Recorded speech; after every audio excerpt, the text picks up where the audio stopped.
प्रबुद्ध जनों प्रणाम।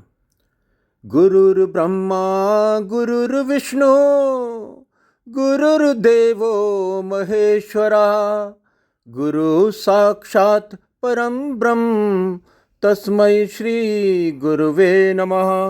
2 जून 2026 को गुरु आ गए। कर्क राशि में गुरु आ गए। कर्क राशि में गुरु आ गए। अतिचारी गुरु आ गए। अतिचारी गुरु आ गए। हर तरफ शोर है, ये कोरस चहुं ओर है।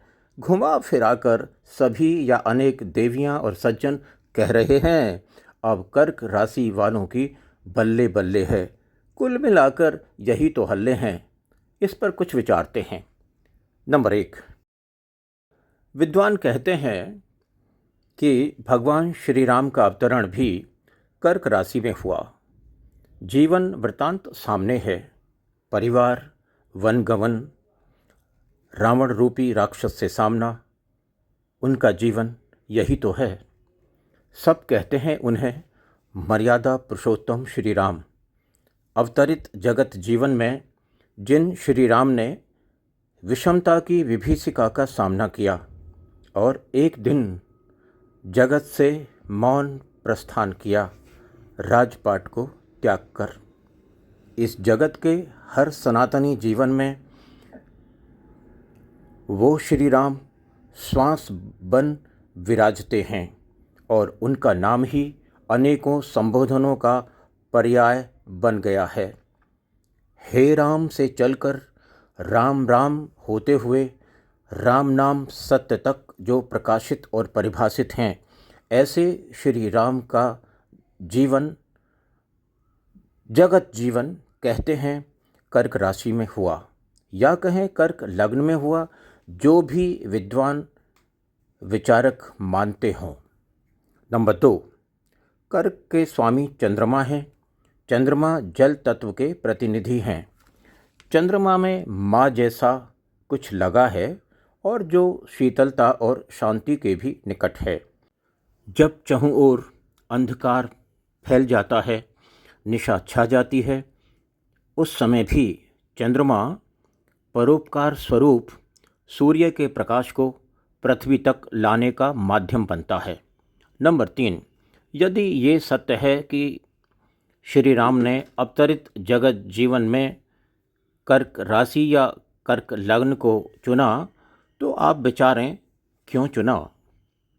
प्रसंगवश यह स्पष्ट करें कि चाहे राशि कर्क हो या लग्न कर्क हो, स्वामी तो कर्क का चंद्रमा ही है। नंबर 4, कौन बनना चाहता है शीतल शीतल श्री राम। कोई नहीं चाहता संभवतः। यदि चॉइस दी जाए तो कोई सिंह राशि चुनेगा और सूरज जैसा कहलाने का दंभ भरेगा। सूरज अग्नि तत्व है, जीवन को गति देता है, चलाता है, पर चंद्रमा जल तत्व का प्रतिनिधि है। जल के बिना जीवन की कल्पना भी नहीं हो सकती, तो चलेगा क्या। नंबर 5, हो सकता है अन्य कारणों में ऐसा भी कोई कारण हो कि भगवान शिव चंद्रमा को मस्तक पर धारण करते हैं। नंबर 6, कर्क को धोखा देकर मक्कार तुष्टि पाल सकते हैं, पर मक्कार भूल जाते हैं कि मक्कारों के भी मक्काराधीश रावण का वध श्री राम ने ही किया है। नंबर 7, महर्षि वशिष्ठ और महर्षि विश्वामित्र दोनों ही श्री राम के गुरु हैं। जिन्होंने आध्यात्म का ज्ञान दिया वो महर्षि वशिष्ठ हैं, और जिन्होंने जगत जीवन उपयोगी ज्ञान दिया वो महर्षि विश्वामित्र हैं। दोनों पूजनीय हैं।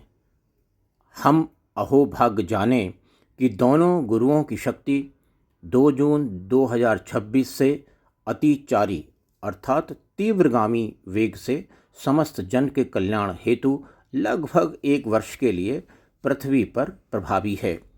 आओ मिलकर नमन करें महर्षि वशिष्ठ को और महर्षि विश्वामित्र को।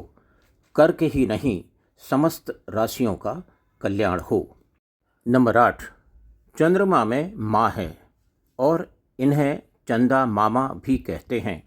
मामा में डबल माँ है, शाब्दिक अर्थों में ना लें। आओ हम सभी इस वर्ष भर के लिए तो कम से कम गुरु आशीष में नहाकर शांत और शीतल मन से पुकारें बचपन में लौटकर, चंदा मामा दूर के। गुरु इस समय कर्क राशि में एग्जॉल्टेड है, उनका आशीष भी एग्जॉल्टेड है, तीव्रगामी है, सब पर गुरुत्व की वर्षा होगी।